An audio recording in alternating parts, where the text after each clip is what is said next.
inverted duty structure. Custom duty rationalization.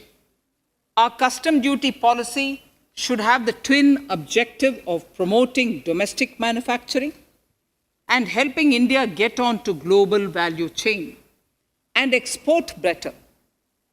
The thrust now has to be on easy access to raw materials and exports of value-added products. Towards this, last year, we started overhauling the customs duty structure, eliminating 80 outdated exemptions. I also thank everyone who responded overwhelmingly to a crowdsourcing call for suggestions on this revamp. I now propose to review more than 400 old exemptions this year.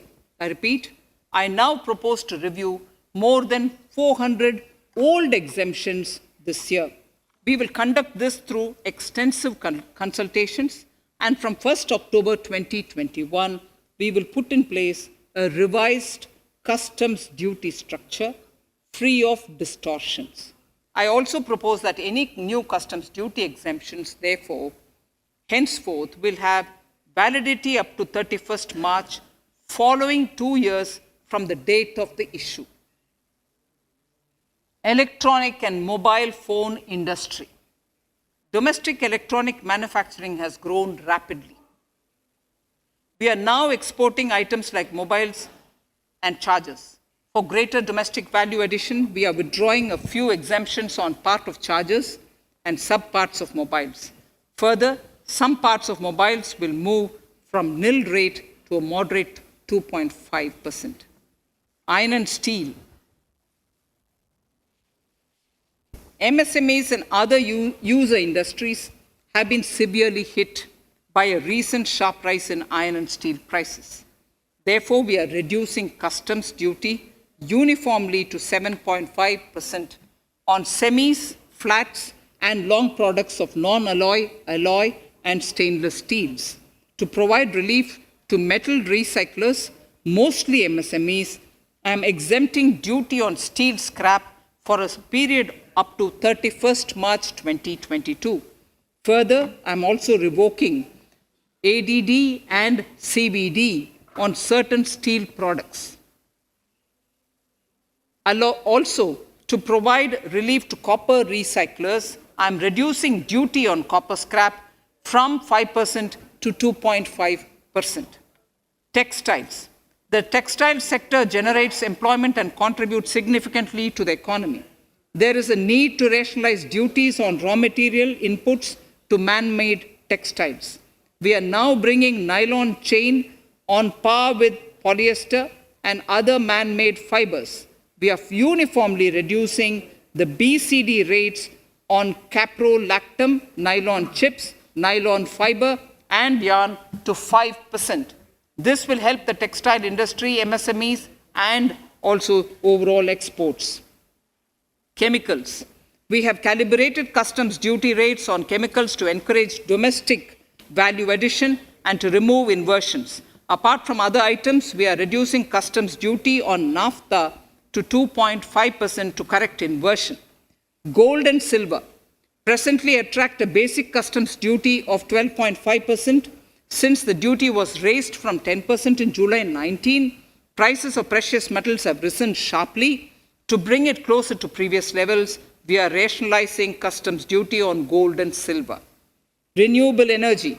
In Part A, we have already acknowledged that solar energy has huge promise for India. To build up domestic capacity, we will notify a phased manufacturing plan for solar cells and solar panels. At present, to encourage domestic production, we are raising duty on solar inverters from 5% to 20% and on solar lanterns from 5% to 15%. Capital equipment and auto parts.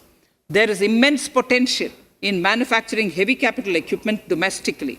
We will comprehensively review the rate structure in due course. However, we are revising duty rates on certain items immediately. We propose to withdraw exemptions on tunnel boring machine, It will attract a customs duty of 7.5% and its parts a duty of 2.5%. We are raising customs duty on certain auto parts to 15% to bring them on par with general rate on auto parts. MSME products. We are proposing certain changes to benefit MSMEs. We are increasing duty from 10 to 15% on steel screws and plastic builder wares. On prawn feed, we increase it from 5 to 15%.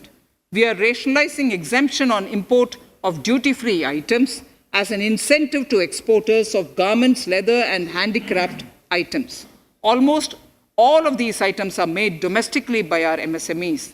We are withdrawing exemption on imports of certain kinds of leathers as they are domestically produced in good quantity and quality, mostly by MSMEs. We are also raising customs duty on finished synthetic gemstones to encourage domestic processing. Agriculture products to benefit farmers. We are raising customs duty on cotton from nil to 10%, on raw silk and silk yarn from 10 to 15%.